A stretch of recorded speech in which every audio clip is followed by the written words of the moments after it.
Hello छात्रों, आज हम इस वीडियो में आपको मैथ के 20 वीवीआई ऑब्जेक्टिव क्वेश्चंस बताने वाले हैं और इसमें जो भी क्वेश्चन आपको ज़्यादा डिफिकल्ट लगेगा, जैसा कि क्वेश्चन नंबर 10 देख सकते हैं, आप इसका आंसर बिना सोल्यूशन किए नहीं बता सकते हैं। ऐसे क्वेश्चन को हम सोल्यूशन करके बताएंगे, तो आप बेफिक्र होकर वीडियो को लास्ट तक देखिएगा और अच्छे तरीके से 20 प्रश्नों को समझ लीजिएगा। ठीक है, तो चलिए हम वीडियो को स्टार्ट करते हैं। उससे पहले अगर आप लोग इस चैनल पर पहली बार आए होंगे तो डेली लाइव क्लास हमारे साथ करना, क्योंकि मैं डेली शाम 6 बजे हर सब्जेक्ट का लाइव क्लास कराता हूं। तो आप सभी प्लीज़ डेली शाम 6 बजे हमारे साथ लाइव क्लास करिएगा। ठीक है, तो सभी लोग वीडियो को लाइक कर दीजिए तो ईमानदारी से। तो हम आज क्वेश्चन नंबर 10 से ही स्टार्ट करने वाले हैं। ठीक है, क्वेश्चन नंबर 10 है छात्रों, यदि tan अल्फा प्लस बीटा बराबर √3 और tan अल्फा बराबर 1/√3 तब tan बीटा का मान क्या होगा। तो एक्चुअली में ऐसे प्रश्न ऑब्जेक्टिव में ही आपसे पूछे जाएंगे, सब्जेक्टिव में क्वेश्चन ऐसे नहीं पूछे जाएंगे। तो आइए हम देखते हैं कि इसका सोल्यूशन कैसे करेंगे। अगर शॉर्टकट में इसका सोल्यूशन आपको बताया तो आपको समझ में नहीं आएगा, इसलिए इसका फुल सोल्यूशन करके हम आपको बताने वाले हैं। ठीक है, तो जैसा कि यहाँ पर नीचे आप देख सकते हैं, क्वेश्चन क्या है। क्वेश्चन था 10 नंबर छात्रों, यदि tan अल्फा प्लस बीटा बराबर √3 और tan अल्फा बराबर 1/√3 तब हमको tan बीटा का मान निकालना था। चूंकि tan अल्फा प्लस बीटा बराबर √3 दिया है और tan अल्फा बराबर 1/√3 दिया है, तो आप बताइए tan अल्फा बराबर 1/√3 tan कितना का मान होता है। तो आप बोलोगे कि 1/√3 tan 30 का मान होता है, एकदम होता है tan 30 का मान। तो tan 30 लिख देंगे और tan से tan दोनों बगल कटा देंगे, तो अल्फा बराबर हमारा यहाँ पर क्या मिल जाएगा, 30 डिग्री मिल जाएगा। और एक्चुअली में एक और मान दिया है, tan अल्फा प्लस बीटा बराबर √3 दिया है, तो tan अल्फा प्लस बीटा बराबर tan 60 को क्या मानेंगे, सॉरी 30 को √3 tan किसका मान होता है, तो √3 tan 60 का मान होता है। तो √3 के जगह पर हम लोग tan 60 रख देंगे, तो tan से tan कटेगा तो अल्फा प्लस बीटा बराबर 60 डिग्री मिलेगा। और एक्चुअली में हम लोग पहले से अल्फा का मान 30 डिग्री निकाले हैं, तो यहाँ पर अल्फा का मान 30 डिग्री रख देंगे, तो बीटा का भी मान निकालेंगे, तो बीटा का भी मान हमारा कितना मिलेगा, बीटा का भी मान हमारा 30 ही डिग्री मिलेगा। अल्फा का भी मान 30 डिग्री मिला और बीटा का भी मान 30 डिग्री मिला, और हमको निकालना है tan बीटा का मान। तो tan बीटा का जगह पर कितना रखेंगे, 30 डिग्री। tan बीटा का मान 30 डिग्री मिला है तो 30 डिग्री रखेंगे, तो क्या हो जाएगा, tan 30 का मान क्या होता है 1/√3, यानी कि tan बीटा का मान हमारा 1/√3 ही मिलेगा। तो एक्चुअली में आप लोग यहाँ पर ऑप्शन में देख सकते हो छात्रों, यहाँ पर आप लोग ऑप्शन में देख सकते हो, ऑप्शन नंबर सी में 1/√3 दिया है। तो आप लोग बेफिक्र होकर ऑप्शन नंबर सी पर टिक लगा दीजिएगा, कोई भी गलत नहीं काटेगा। ठीक है, एक एक क्वेश्चन को अच्छे तरीके से समझिए। ठीक है, अब अगला प्रश्न दोस्तों यहाँ पर 11 नंबर देखिए। 11 नंबर प्रश्न है कि निम्न में कौन परिमेय संख्या है। आपको परिमेय संख्या देखना है, कौन है परिमेय संख्या। अगर कोई भी संख्या रूट में रहता है और उसका वर्गमूल नहीं निकलता है तो वो क्या होगा, वो हमेशा अपरिमेय ही संख्या होगा। अगर कोई संख्या जो रूट में है लेकिन उसका वर्गमूल निकल जाता है तो क्या होगा, वो परिमेय संख्या होगा। और देखिए यहाँ पर ऑप्शन नंबर ए में √3 है, √3 का वर्गमूल नहीं निकलेगा तो ये हमेशा अपरिमेय संख्या होगा। ऑप्शन नंबर सी में देख सकते हैं, एक परिमेय संख्या है और एक अपरिमेय संख्या। तो याद रखिए, एक परिमेय संख्या और एक अपरिमेय संख्या का योगफल हमेशा अपरिमेय संख्या ही होता है, और √6 का भी वर्गमूल नहीं निकलेगा तो यह भी अपरिमेय संख्या होगा। लेकिन ऑप्शन नंबर जो बी में दिया है यही आपका राइट आंसर होगा, क्योंकि √2 से √2 कट जाएगा और सिर्फ बचेगा तो सिर्फ 2 बचेगा, और 2 रूट से बाहर है, तो रूट से बाहर है तो पक्का परिमेय संख्या होगा। ठीक है, उम्मीद है कि एक एक क्वेश्चन को आप अच्छे तरीके से समझोगे। ठीक है, तो यहाँ पर इसका आंसर बी नंबर होगा। अब हम अगला प्रश्न देखेंगे, जो भी प्रश्न सॉल्व करने वाला आएगा उसको सॉल्व भी हम करेंगे। ठीक है, तो जैसा कि यहाँ पर 12 नंबर आप प्रश्न देख सकते हैं। 12 नंबर छात्र प्रश्न है, किसी धनात्मक पूर्णांक ए तथा बी के लिए ए बी का मौस गुणे ए बी का लस निम्न में किसके बराबर है। आप बताइए, ए बी का मौस गुणे ए बी का लस निम्न में किसके बराबर है। ठीक है, जैसा कि कोई अंक आपसे कह दें, कोई अंक जैसे ए बी की जगह पर कोई भी आप अंक ले लो, तो उसका अगर मौस पूछेगा तो आप क्या करोगे, मौस और लस दोनों पूछेगा, 2 अंक है तो आप क्या बताइए, ए गुणे बी, उसका क्या होगा, लस निम्न में किसके बराबर होगा, मौसा गुणे लस निम्न में किसके बराबर होगा। जैसा कि आपको फॉर्मूला याद होगा, 2 संख्याओं का गुणनफल इक्वल टू एलसीएम गुणे एचसीएफ। तो क्या दिया, मौसा गुणे क्या दिया, इतना का लस। तो देखिए 2 संख्या है, जैसे मान लेते ए और बी 2 संख्या है, तो 2 संख्याओं का एलसीएम और एचसीएफ गुणा में दिया है, एलसीएम गुणे एचसीएफ दे दिया है और पूछा जा रहा है कि इनका बराबर क्या होगा। तो ये दोनों जो संख्या इसका गुणनफल हो जाएगा, दोनों संख्या का गुणनफल हो जाएगा। आपको लोग एनसीईआरटी में फर्स्ट चैप्टर में ही पढ़े होंगे, दो संख्याओं का गुणनफल इक्वल टू एलसीएम गुणे एचसीएफ। तो दो संख्या कौन है, ए गुणे बी है, तो ए और बी की जगह पर कोई भी संख्या हो सकती है, तो इसलिए आपका राइट आंसर सी नंबर ही होगा। अगला क्वेश्चन, एक घात वाले बहुपद कहलाता है, एक घात वाला घात एक वाला, हाँ ठीक है बिल्कुल सही है, घात एक वाला बहुपद कहलाता है तो रैखिक बहुपद कहलाता है। क्या कहलाता है छात्रों, रैखिक बहुपद कहलाता है। जिसका घात एक हो उसे रैखिक कहेंगे, जिसका घात दो हो उसे द्विघात कहेंगे, जिसका घात तीन हो उसे त्रिघात कहेंगे और जिसका घात चार हो उसे चतुर्थ घात कहेंगे। ठीक है, अगला प्रश्न है, त्रिघात बहुपद का सबसे व्यापक रूप है। त्रिघात बहुपद का आपको व्यापक रूप चूज करना है, कौन होगा। यहाँ पर आप लोग सी नंबर में देख सकते हो। ठीक है, सी नंबर में देख सकते हो, यही त्रिघात बहुपद का व्यापक रूप है। ठीक है, A X cube plus B X square plus C X plus D equal to में जीरो नहीं हुआ, क्योंकि ये बहुपद कह रहा है। अगर समीकरण का होता तब जीरो होता, लेकिन यहाँ पर बहुपद कह रहा है तो does not equal to zero हो गया, यानी कि आंसर आपका सी नंबर बिल्कुल सही होगा। ठीक है, अगला प्रश्न देखिए, अगला प्रश्न है यहाँ पर छात्रों 15 नंबर प्रश्न है कि साइन ए बराबर 3/4। तो आपको पता है कि साइन ए बराबर P/H होता है, P/H होता है। तो P का मान यहाँ पर 3 दिया है, जबकि H का मान 4 दिया है। और आप लोग B का मान निकालोगे तो कितना मिलेगा, B का मान आप लोग निकालोगे तो पक्का रूट में क्या मिलेगा, रूट में 7 मिलेगा। क्या मिलेगा, रूट में 4 का स्क्वायर 16 और यहाँ पर 16 में से 9 के 7 मिलेगा। जी हाँ, रूट B का मान निकालोगे तो पक्का आपका मिलेगा रूट में 7। तो P का भी मान मिल गया 3, H का भी मान मिल गया 4 और B का भी मान निकाल लिए रूट 7। अब हम क्या करेंगे, कॉस ए का मान निकालेंगे, कॉस ए का मान निकालेंगे।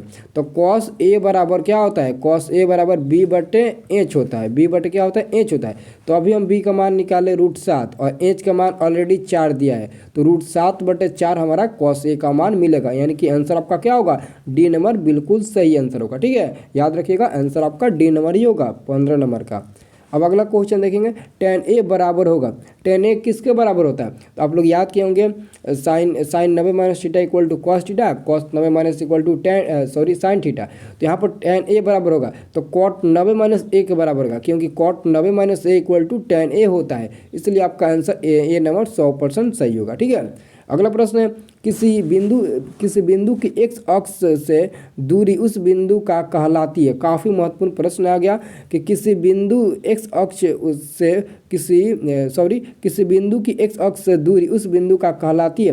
भुज कोटि अक्ष आलेख, काफ़ी महत्वपूर्ण प्रश्न है। इसका आंसर कितने छात्र देने में कंफ्यूज हो जाते हैं, तो आंसर कंफ्यूज मत करिएगा। एक्स अक्ष से बोल रहा है, क्या बोल रहा है, एक्स अक्ष से। तो एक्स अक्ष छोड़ दीजिए, वाई पर चले जाइए, तो वाई क्या कहलाएगा, कोटि कहलाएगा। वाई कोटि भी कहला सकता है, वाई निर्देशांक भी कहला सकता है और वाई नियामक भी कहला सकता है। तो जो भी ऑप्शन में रहेगा वही टिक लगाइएगा। और अगला प्रश्न है, निम्न में कौन वृत्त के क्षेत्रफल का सूत्र है। तो वृत्त का क्षेत्रफल क्या होता है छात्रों, πr² होता है। क्या होता है, πr² वृत्त का क्षेत्रफल होता है। तो यहाँ पर आप लोग ऑप्शन नंबर सी में आप लोग टिक लगा दीजिएगा, वृत्त का क्षेत्रफल πr² होता है, ऑप्शन नंबर सी हो जाएगा। ठीक है, अब हम लोग अगला प्रश्न पर चलते हैं 19 नंबर पर। 19 नंबर प्रश्न है छात्रों, संचयी विरंबरता वक्र कहलाती है। संचयी विरंबरता वक्र कहलाती है तो त्वरण कहलाती है। क्या कहलाती है, त्वरण कहलाती है, आंसर ए नंबर होगा। और 20 नंबर प्रश्न है, यूक्लिड विभाजन एल्गोरिथम दो धनात्मक पूर्णांकों के निम्न में किसे परिकलित करने की तकनीक है। निम्न में किसे परिकलित करने की तकनीक है। तो याद रखिएगा, यूक्लिड विभाजन एल्गोरिथम का प्रयोग करके आप लोग क्या निकालते हो, तो एचसीएफ निकालते हो। क्या निकालते हो, एचसीएफ, जिसको हम लोग हिंदी में कहते हैं मॉस। तो आंसर क्या होगा, आंसर आपका सही बी नंबर होगा। ठीक है, अगला क्वेश्चन है, दो बिंदु P और Q के बीच की दूरी आपको निकालना है कि क्या होगा। तो दूरी सूत्र का फॉर्मूला आपको याद ही होगा, तो कितने छात्रों को नहीं याद होगा उनको अच्छे से समझना पड़ेगा। तो आइए इसका भी हम सोल्यूशन नीचे देख लेते हैं। ठीक है, इसका सोल्यूशन आप नीचे देख सकते हैं दूरी सूत्र से। दूरी सूत्र का फॉर्मूला आपको पता होगा, x2 माइनस x1 का the whole square plus y2 minus y1 का दी होल स्क्वायर अंदर रूट में। ठीक है, तो दूरी सूत्र का फॉर्मूला लगाकर बनाया है 21 नंबर क्वेश्चन को। तो आंसर हमारा 2√2 इकाई मिला है। आंसर क्या मिला है, 2√2 इकाई हमारा आंसर मिला है 21 नंबर का। तो आप फाइनली 21 का आंसर क्या टिक लगाओगे, तो 21 का आप लोग सही टिक लगाना, 2√2 इकाई पर। आंसर आपका ए नंबर 100% सही होगा। ठीक है, अगला प्रश्न देखिए। अगला प्रश्न है 22 नंबर छात्रों, निम्नलिखित में कौन अपरिमेय नहीं है? अपरिमेय नहीं है मतलब कि वो परिमेय पक्का होना चाहिए। तो यहाँ पर तो ऑप्शन नंबर जो ए में दिया है √7, ये तो कभी नहीं होगा क्योंकि ये रूट में है, और ना ही ऑप्शन नंबर जो बी में है √2 है होगा, और √5 ये भी नहीं होगा परिमेय, और √C में दिया है √3/√7 ये भी नहीं होगा। लेकिन ऑप्शन नंबर जो डी में दिया है यही आपका होगा। आप सोच रहे होंगे तो ये भी तो रूट में दिया, लेकिन ये कट जाएगा, ये ज़्यादा अंक है, ये कट जाएगा। जैसे कि आप देख सकते हैं ये 75 कितना बार में कटेगा? यहाँ पर आप देखिए 3 से 75 कटाइए, कितना बार में कटेगा? 25 बार में। तो अंदर रूट में 25 आप यहाँ पर लिख सकते हैं, अंदर रूट में 25 लिख सकते हैं, क्योंकि हम 75 को 3 से कटाए हैं तो 25 बार में कटा है। अब यहाँ पर 16×3 = 48, 3 से 48 कटेगा 16 बार में। तो आप ऊपर रूट में 25 है तो रूट 25 का वर्गमूल 5 निकल जाएगा, और नीचे रूट में 16 है, 16 का भी वर्गमूल 4 निकल जाएगा। तो 5/4 रूट से बाहर है तो पक्का क्या होगा? परिमेय संख्या ही होगा। इसलिए हम आंसर डी पर टिक लगाते हैं, इसलिए हम आंसर डी पर टिक लगाएंगे भी। ठीक है, आंसर याद रखना और अच्छे से समझ लेना। ठीक है, और उम्मीद है कि यह क्वेश्चन आपको अच्छे से समझ में भी आ रहा होगा। ठीक है, तो वीडियो को लाइक कर देना, लाइक नहीं किए तो। ठीक है, और जो भी छात्र पहली बार क्लास कर रहे होंगे प्लीज़ डेली शाम 6 बजे हमारे साथ लाइव क्लास करिएगा। हर सब्जेक्ट का मैं लाइव क्लास कराता हूँ। अभी से लाइव क्लास स्टार्ट कर दिया हूँ, अभी 5 दिन पहले से ही लाइव क्लास स्टार्ट हो गया है। ठीक है, और इसलिए स्टार्ट किया हूँ ताकि आप अच्छे से नंबर ला सकूँ, क्योंकि आपका एग्जाम में बहुत ही कम समय बाकी है। अगर आप अभी से और अच्छे से नहीं पढ़ाई करते हो तो शायद आपका रिजल्ट में थोड़ा दिक्कत हो सकता है। इसलिए आप अच्छे से पढ़ाई कीजिए और हमारे साथ डेली लाइव क्लास शाम 6 बजे से स्टार्ट कर दीजिएगा। ठीक है, और जैसे अभी तो ठंड का मौसम ज़्यादा है, जिसके चलते मैं सुबह में लाइव क्लास नहीं करा पा रहा हूँ। जैसे ही नॉर्मल ठंड होगा तो वैसे ही हम सुबह में भी लाइव क्लास स्टार्ट कर देंगे। ठीक है, तो आप सुबह शाम दोनों टाइम मिलकर अच्छे से लाइव क्लास करना, अच्छे से पढ़ाई करके 4 से प्लस का टारगेट रखकर नंबर लाना। ठीक है, तो अब अगला प्रश्न देखिए। तो 23 नंबर प्रश्न है, दो क्रमिक सम संख्याओं का एचसीएफ होगा। दो क्रमिक सम संख्याओं का एचसीएफ पूछा जा रहा है। तो कोई भी दो संख्या सम ले लीजिए। ठीक है, और उसका एचसीएफ निकालिए। देखिए तो कितना मिल रहा है आपका? पक्का क्या मिलेगा? 2 ही मिलेगा। क्रमिक सम संख्या पूछा जा रहा है। क्या पूछा? दो क्रमिक सम संख्याओं का एचसीएफ आपको निकालना है। ठीक है, तो 23 का सही उत्तर क्या होगा? 23 का सही उत्तर आपका हो जाएगा बी नंबर, 2 ही मिलेगा। ठीक है, एचसीएफ निकालिएगा तो 2 ही मिलेगा। जैसे कि 2 4 ले लीजिए, अगर 2 4 का आप एचसीएफ निकालिएगा तो क्या मिलेगा? 2 4 का एचसीएफ निकालिएगा तो 2 ही मिलेगा। 4 6 का निकालिएगा तब भी आपका एचसीएफ जो मिलेगा वो क्या मिलेगा? वो 2 ही मिलेगा। मतलब कि आप निकाल के दीजिए, कोई भी दो सम संख्याओं का एचसीएफ निकालिए, 2 ही मिलेगा। यानी कि आंसर राइट आंसर क्या होगा? बी नंबर होगा। 24 नंबर प्रश्न है छात्रों, बहुपद x² - 4x + 1 के मूलों का योग होगा। तो मूलों का योग का फॉर्मूला होता है अल्फा प्लस बीटा बराबर -b/a। क्या होता है? -b/a होता है। तो समीकरण से बी का मान क्या निकलेंगे? -b। ऑलरेडी पहले से माइनस है तो माइनस पहले से लगा देंगे, और बी का भी मान -4 है तो -4 लगाएंगे, और यहाँ पर ए का मान क्या है? समीकरण में 1 है तो 1 लगाएंगे, यानी कि -+4 आपका मिल जाएगा आंसर। तो देखिए तो 4 कहाँ है? गौर से देखिएगा यहाँ पर, यहाँ पर गौर से देखिए, आपको ऑप्शन नंबर बी में मिलेंगे 4। 24 का आंसर क्या होगा? राइट आंसर 24 का आपका बी नंबर ही होगा। ठीक है, और यहाँ पर अगला प्रश्न है 25 नंबर छात्रों, द्विघात समीकरण 3x² - 2x + 1/3 = 0 के विवेचक का मान होगा। विवेचक का मान ज्ञात करना है। तो कैसे विवेचक का मान निकालते हैं? d बराबर फार्मूला क्या होता है? d बराबर b² - 4ac एक फार्मूला होता है, और इसी फार्मूला पर इसको बैठाएंगे। तो चलिए इसका हम सोल्यूशन, फुल सोल्यूशन देख लेते हैं। इसका आंसर एक्चुअली में 0 मिलेगा। ठीक है, 0 कैसे मिलेगा? आइए हम इसका फुल सोल्यूशन देख लेते हैं नीचे। ठीक है, तो जैसा कि यहाँ पर आप लोग नीचे में देख सकते हो, जो क्वेश्चन नंबर 25 इसका फुल सोल्यूशन आपको मिल जाएगा। जो समीकरण दिया है उससे हम ए का मान निकालना है 3, बी का मान -2 और सी का मान 1/3, और आपको फार्मूला डी बराबर पता होगा b² - 4ac, और उसी फार्मूला पर रख कर बनाया तो इसका आंसर 0 मिला। ठीक है, अब आप हमें कमेंट करके बताइए कि कोई भी ऐसा क्वेश्चन है जो क्वेश्चन आपको समझ में नहीं आ पाया।